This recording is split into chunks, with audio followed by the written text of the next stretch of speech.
Hello students. Today our topic is acquired hemolytic anemia, and in which first we are going to study the immunohemolytic anemia. And the word immuno, that means it has something to do with the immunity, or there are if we understand clearly, there is antibody formation against the RBC, and which causes the hemolysis, and that's why it is causing the anemia. So immunohemolytic anemia, uh, these are a group of anemias caused due to antibody production by the body against own RBC. પોતાને પોતાના આરબીસીની અગેન્સ્ટમાં antibody form થાય અને એને લીધે હિમોલાઇટિક anaemia થાય છે. And there are various causes which causes the antibody formation against the own RBC. Uh, and according to the causes, they are further classified. And first is autoimmune hemolytic anemia. So it is characterized by formation of auto-antibodies against patient's own RBC. પેશન્ટના પોતાના ને પોતાના આરબીસીની અગેન્સ્ટમાં antibody form થાય. બીજા બે છે એમાં એવું જ છે, પણ એમાં સાથે સાથે કંઈક વસ્તુ એડ થાય છે, પણ એ લેટર ઓન જોશું. Depending upon the reactivity of the autoantibody, AIHA is further divided into two types. કયા ટેમ્પરેચર ઉપર અફેક્ટ કરે છે એન્ટીબોડીઝ, અથવા કયા ટેમ્પરેચર ઉપર એક્ટિવેટ થાય, એનું રિએક્શન આપે, એના ઉપરથી ફર્ધર ક્લાસિફાઈડ કરેલું છે. And that is warm antibody AIHA and cold antibody AIHA. એક છે વોર્મ ટેમ્પરેચર ઉપર અફેક્ટ કરે, અને બીજું છે એ કોલ્ડ ટેમ્પરેચર હોય ત્યારે એની અસર જોવા મળે.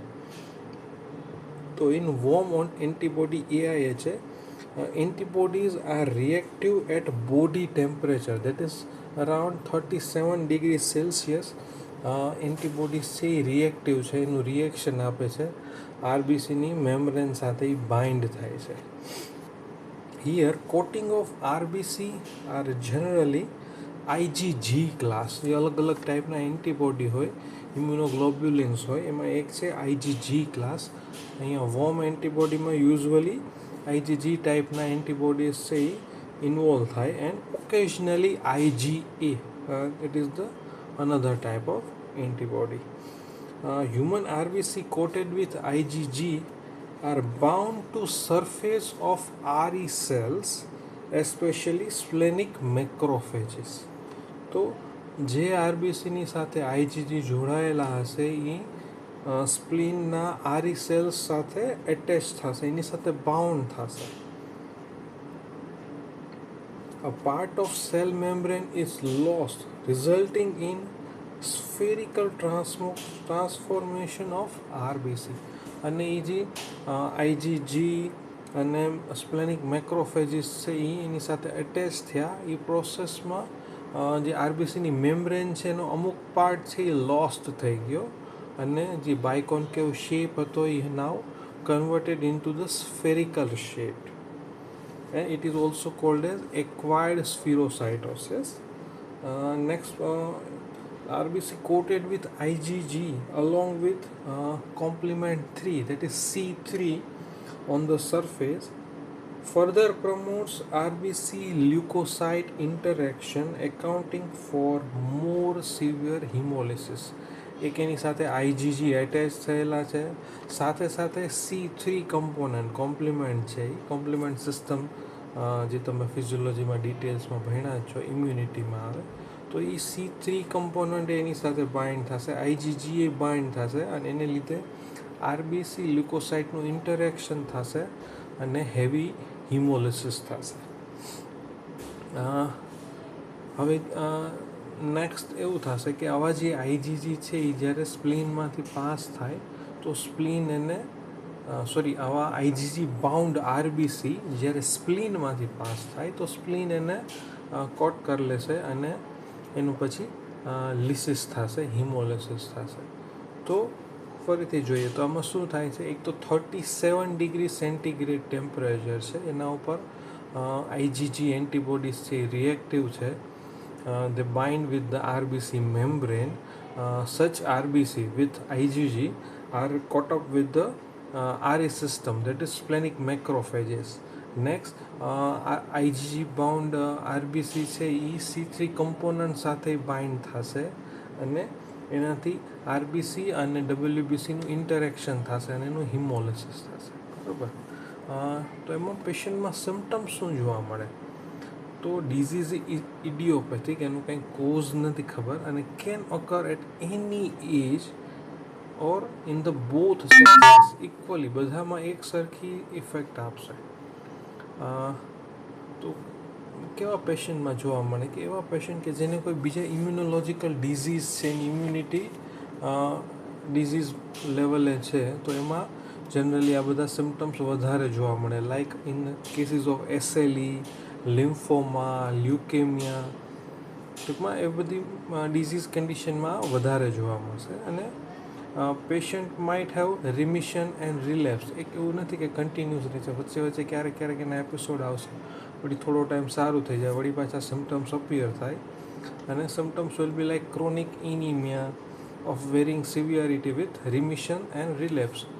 કન્ટિન્યુ પેશન્ટ ક્રોનિકલી એનિમિક હશે, પણ વચ્ચે અમુક ટાઈમ સરખું થઈ જાય, વળી અમુક ટાઈમે જ્યારે સિવિયર હિમોલિસિસ થાય ત્યારે એનિમિયા વધારે ઇન્ટેન્સિફાઈડ થાય, તો પ્લસ માઇનસ એમાં ડિઝીઝ કન્ડિશન થતી રહેશે. એને ઓબ્વિયસલી સ્પ્લિનોમેગાલી હશે કે સ્પ્લિનમાં હિમોલિસિસ થાય છે, તો સ્પ્લિન એનલાર્જ હશે અને હિમોલિસિસને લીધે હાઇપર બિલિરુબિનેમિયા પણ પેશન્ટમાં જોવા મળશે આપણને. Next come the cold antibody AIH. ઓલામાં વોર્મ હતું તો 37 ડિગ્રી અફેક્ટ થતું, તો અહીંયા કોલ્ડ એન્ટીબોડી છે, તો ઓબ્વિયસલી આ કોલ્ડ ટેમ્પરેચરમાં રિએક્શન આપશે. તો antibodies which are reactive in cold, that is specially 4 degree centigrade, may induce hemolysis. તો કોલ્ડ ટેમ્પરેચરમાં એ હિમોલિસિસ થશે, પણ એના પાછા બે સબ ટાઈપ્સ છે. First is cold agglutinin disease. In it antibodies are IgM type which binds to RBC at the 4 degree centigrade temperature. 4 degree Celsius તાપમાન હશે ત્યારે રિએક્શન આપશે અને એન્ટીબોડીઝ છે એ IgM ટાઈપના છે. It is directed against I antigen of RBC membrane. RBC મેમ્બ્રેનમાં I કરીને એક એન્ટીજન હોય, એની અગેન્સ્ટમાં એ રિએક્શન આપે છે. Agglutination of RBC by IgM cold agglutinin is most profound at very low temperature. ઘણી વખત આપણે નોર્થ ઇન્ડિયામાં ફરવા ગયા હોય, શિમલા, મનાલી, કાશ્મીર ક્યાંક ગયા હોય ને કોલ્ડ ટેમ્પરેચર બહુ એન્કાઉન્ટર કરીએ, ત્યાં બરફમાં આપણે ફરતા હોય, રમતા હોય, તો ત્યારે એક્ટિવેટ થવાની પોસિબિલિટી રહે આપણને. પણ એમાં એક સારું છે કે એમાં જ્યારે ટેમ્પરેચર વોર્મ થાય તરત, તો જે રિએક્શન આવ્યું છે એ રિવર્ટ થઈ જાય. પેશન્ટને કોલ્ડ ટેમ્પરેચરમાં લાંબો ટાઈમ રહે તો એન્ટીબોડી એક્ટિવેટ થાય, આરબીસી સાથે બાઇન્ડ થાય, પણ જેવું બોડી ટેમ્પરેચર પાછું નોર્મલ 37 ડિગ્રીએ પહોંચે તો એ ડીએક્ટિવેટ થઈ જાય. Hemolytic effect is also mediated here through fixation of C3 component to RBC surface. તો વોર્મમાં IgG અને ક્યારેક IgA હતા અને એની સાથે C3 કમ્પોનન્ટ એટેચ થતું. તો અહીંયા એન્ટીબોડી IgM ક્લાસના છે અને C3 સેમ છે, જે પહેલાંમાં હતું અને અહીંયા છે. નેક્સ્ટ ઇઝ પેરોક્સિઝમલ કોલ્ડ હિમોગ્લોબિનુરિયા, PCH કહેવામાં. પેરોક્સિઝમલ તો એપિસોડિક છે, કન્ટિન્યુઅસ નથી અને કોલ્ડ ટેમ્પરેચરને લીધે થાય છે. અને એમાં શું થાય છે? હિમોગ્લોબિનુરિયા. તો હિમોગ્લોબિન છે એ યુરિનમાં એક્સક્રેટ થાય છે. Here again antibodies are of IgG class and they are directed against P antigen of RBC membrane, and there is also complement mediated hemolysis. તો એમાં થાય છે શું? Attacks of PCH are occurs by exposure to cold. અહીંયા PCH છે એમાં કોલ્ડના એક્સપોઝરથી થાય છે. કોલ્ડ એગ્લુટિનિન ડિઝીઝ છે એમાં આઈજીએમ છે અને C3 કમ્પોનન્ટ છે. અહીંયા આઈજીજી છે અને કોમ્પ્લિમેન્ટ મીડિયેટેડ છે અને એમાં એક્સપોઝર ટુ કોલ્ડ બંનેમાં જોવા મળશે. તો પેશન્ટમાં શું જોવા મળશે? Patient will have chronic anaemia and anaemia worsen by the exposure to cold temperature. Cyanosis જોવા મળશે અને હિમોગ્લોબિન નીમિયા અને હિમોગ્લોબિન નુરિયા પણ જોવા મળી શકે આપણને. બરાબર. Next is drug induce immunohaemolytic anaemia. તો ફર્સ્ટ આપણે જોયું કે ઇમ્યુનોહિમોલાઇટિક એનિમિયા, એમાં ઓટો ઇમ્યુન જોયું, કોલ્ડ અને વોર્મ. અને next is drug induce immunohaemolytic anaemia. તો અહીંયા એન્ટીબોડી ફોર્મેશન થાય છે પણ it is because of some drugs. It is drug induce immunohaemolytic anaemia. તો drugs may cause immunohemolytic anemia by 3 different mechanisms. તો 3 અલગ અલગ મિકેનિઝમ છે એનાથી હિમોલિસિસ થાય છે. તો first, alpha methyldopa type antibodies. તો એની અંદર શું થાય? તો સ્મોલ પર્સન્ટ, ઘણા ઓછા લોકો એવા છે કે જેને આ વસ્તુ થાય. Such patient receiving alpha methyldopa drug develops immunohemolytic anemia which is identical to warm antibody AIHA. ઓલામાં ઇડિયોપેથિક હતું, અહીંયા અમુક પેશન્ટ જે ઓવર સેન્સિટિવ હોય ઘણી વખત, તો એ જ્યારે એ મેડિસિન લેશે આલ્ફા મિથાઇલ ડોપા, તો એને ઇમ્યુનોહિમોલાઇટિક એનિમિયા ડેવલપ થશે. Second is penicillin induce immunohaemolysis. કે પર્સન છે એ પેનિસિલિન લે, એ એન્ટીબાયોટિક છે. તો ક્યારેક કોઈ ઇન્ફેક્શન હોય અને પેશન્ટને પેનિસિલિન ડૉક્ટર એડવાઇસ કરી હોય તો એને એવું થઈ શકે. બધા પેશન્ટને ન થાય. જે પેશન્ટ સેન્સિટિવ હોય એને આ વસ્તુ થઈ શકે. તો patient receiving large ડોઝિસ of penicillin or penicillin type antibiotics develop antibodies against the RBC drug complex. Antibodies છે આરબીસીની અગેન્સ્ટમાં ફોર્મ નથી થતા, પણ આરબીસી અને ડ્રગ આપણે મેડિસિન કન્ઝ્યુમ કરીએ, સ્ટમકમાં જાય, ઇન્ટેસ્ટાઇનમાંથી એબ્ઝોર્બ થાય, પછી બ્લડમાં મિક્સ થાય, તો આરબીસી અને ડ્રગ છે એનું જે કોમ્પ્લેક્સ બને એ સર્ક્યુલેટ થતું હોય તો એની અગેન્સ્ટમાં એન્ટીબોડીઝ ફોર્મ થાય છે. થર્ડ વન ઇઝ અને એ એન્ટીબોડીઝ છે એ હિમોલિસિસ કરે છે. બરાબર. Third one is innocent bystander immunohaemolysis. Innocent bystander, પોતે ક્યાંય પ્રોસેસમાં ઇન્વોલ્વ નથી, ખાલી બાજુમાં ઊભા છે અને એનો ઇમ્યુનોહિમોલિસિસ થઈ. Drugs such as quinidine form a complex with plasma protein. Penicillin ઇન્ડ્યુસમાં આરબીસી અને ડ્રગનું કોમ્પ્લેક્સ બનતું હતું અને એની અગેન્સ્ટમાં એન્ટીબોડી ફોર્મ થતા હતા. અહીંયા એન્ટીબોડી ફોર્મ થાય છે ડ્રગ અને પ્લાઝમા પ્રોટીનનું કોમ્પ્લેક્સ છે એની અગેન્સ્ટમાં. This drug plasma protein antibody complex may induce lysis of bystanding RBC or platelet. તો ડ્રગ, પ્લાઝમા પ્રોટીન એનું કોમ્પ્લેક્સ બન્યું, એની અગેન્સ્ટમાં એન્ટીબોડી ફોર્મ થાય, એનું રિએક્શન આવે છે અને એના રિએક્શનને લીધે બાજુમાંથી પાસ થતા આરબીસી અથવા પ્લેટલેટ એનું ડિસ્ટ્રક્શન થઈ જાય. તો પ્લેટલેટ જ્યારે ઘટતા હશે એનું આપણે જ્યારે સ્ટડી કર્યું હતું એમાં આ વસ્તુ આવી હતી કે innocent bystander ઇમ્યુનોહિમોલિસિસ. Drug, plasma protein અને એન્ટીબોડી ત્રણેયનું રિએક્શન થાય છે, એની અસરને લીધે આરબીસી અથવા પ્લેટલેટનું ડિસ્ટ્રક્શન થઈ શકે.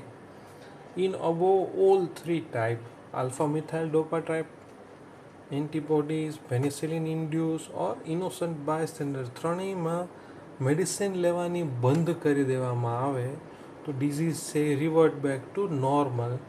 ડિઝીઝ જ્યારે બોડીમાંથી ડ્રગ છે એ બોડીમાંથી એક્સક્રીટ થઈ જશે તો ડિઝીઝ છે નહીં રહે, એન્ટીબોડીઝને કંઈ ફાઇટ કરવા જેવું રહેશે જ નહીં. બરાબર. તો એ નોર્મલ થઈ જશે.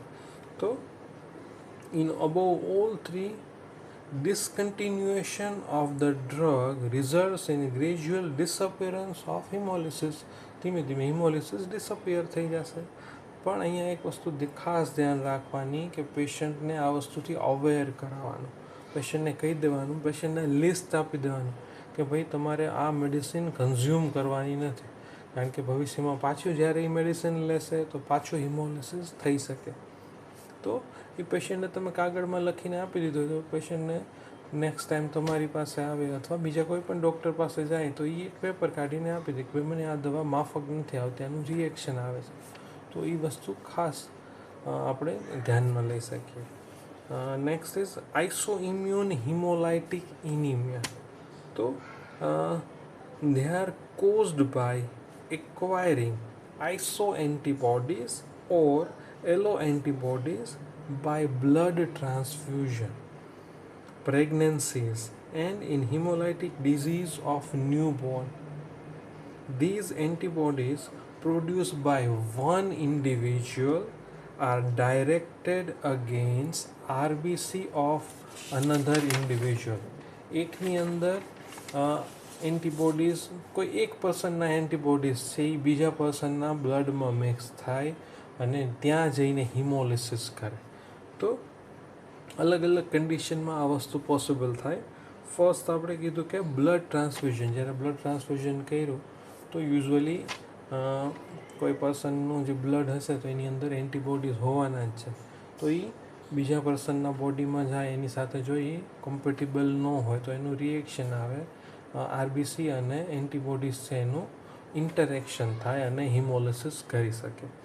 નેક્સ્ટ આપણે કીધું કે ઇન પ્રેગ્નન્સીમાં આ વસ્તુ થઈ શકે. અને similar in the newborn babies છે તો એમાં આ વસ્તુ થઈ શકે કે એક પર્સનના બોડીમાં જે એન્ટીબોડીઝ છે એ બીજા કોઈ પર્સન, બીજા હ્યુમન્સના બોડીમાં જશે અને ત્યાં આરબીસી અને એન્ટીબોડીનું ઇન્ટરેક્શન થશે અને it can cause the હિમોલિસિસ.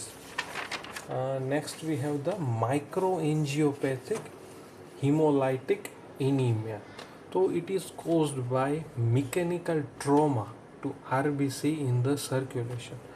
Blood વેસલ્સમાં આરબીસી પાસ થતા હોય અને ત્યાં મિકેનિકલ ટ્રોમા થાય, ઇન્જરી થાય, કાંઈ કોમ્પેક્ટ થાય અને એને લીધે આરબીસી છે એ હિમોલાઇઝ થઈ જાય. તો this type of haemolysis is characterised by schistocytosis, that means fragmented RBC. તો એ પર્સનનો પેરિફરલ સ્મિયર કરવામાં આવે તો તૂટેલા આરબીસી આપણને જોવા મળી શકે. And it has 3 different ways to form the microangiopathic haemolytic anaemia. First, external impact, કે ઇમ્પેક્ટ લાગી, કે હાથ ભટકાણો અથવા ટ્રોમા થયું એને લીધે થયું. When RBC passes through over bony prominence, they get direct external trauma during various activities like in prolonged marches. કે કોઈ આર્મીમાં હોય અને લાંબો ટાઈમ સુધી માર્ચ કરવાની હોય, લાંબો ટાઈમ ચાલવાનું હોય તો થઈ શકે. In the joggers, in the karate players, કે એમાં છે એ એક વખત થયું તો થશે તો એ થોડા ઘણા આરબીસી બ્રેકડાઉન થશે, પણ કોઈ વ્યક્તિને લાંબો ટાઈમ સુધી આવી એક્ટિવિટી કરવાની હોય તો ઘણા બધા આરબીસી બ્રેકડાઉન થઈ શકે. Haemolysis will be heavy. These patient develop haemoglobinaemia. આગળ આપણે વાત કરી હતી કે એની અંદર આ કન્ડિશનમાં ઇન્ટ્રાવાસ્ક્યુલર હિમોલિસિસ થયું છે. તો આરબીસી બ્લડ વેસલ્સની અંદર જ બ્રેકડાઉન થયા છે તો એમાંથી હિમોગ્લોબિન છે એ છૂટું પડી જશે. તો there will be hemoglobinemia, and that means serum hemoglobin is elevated, and there will also will be hemoglobinuria. hemoglobin છે યુરિનમાં એક્સક્રીટ થશે. Next one is cardiac hemolysis. So some patient with prosthetic cardiac valve or artificial graft, કોઈને person છે એમાં એના હાર્ટમાં cardiac valve બેસાડ્યો છે અથવા કંઈ ગ્રાફ્ટિંગ કર્યું છે તો શું થશે? This will develop haemolysis due to direct mechanical trauma to RBC. તો આર્ટિફિશિયલ વાલ્વ બેસાડ્યો છે તો બ્લડ જ્યારે પાસ થશે એની નજીકથી તો it will have mechanical trauma to the RBC. Next one is fibrin deposit in microvasculature. તો બ્લડ વેસલ્સ છે એમાંથી આરબીસી પાસ થતા હોય, પણ માની લો કે બ્લડ વેસલ્સના લ્યુમેનમાં ફાઇબ્રિન ડિપોઝિટ થયું છે, તો લ્યુમેન વિલ બી મોર નેરો, અને that narrow opening, while RBC passes through it, there will be some friction between the fibrin and the RBC membrane, અને એને લીધે hemolysis થઈ શકે. So these are the condition in which there is a mechanical trauma, and that trauma is causing the hemolytic anemia. Thank you.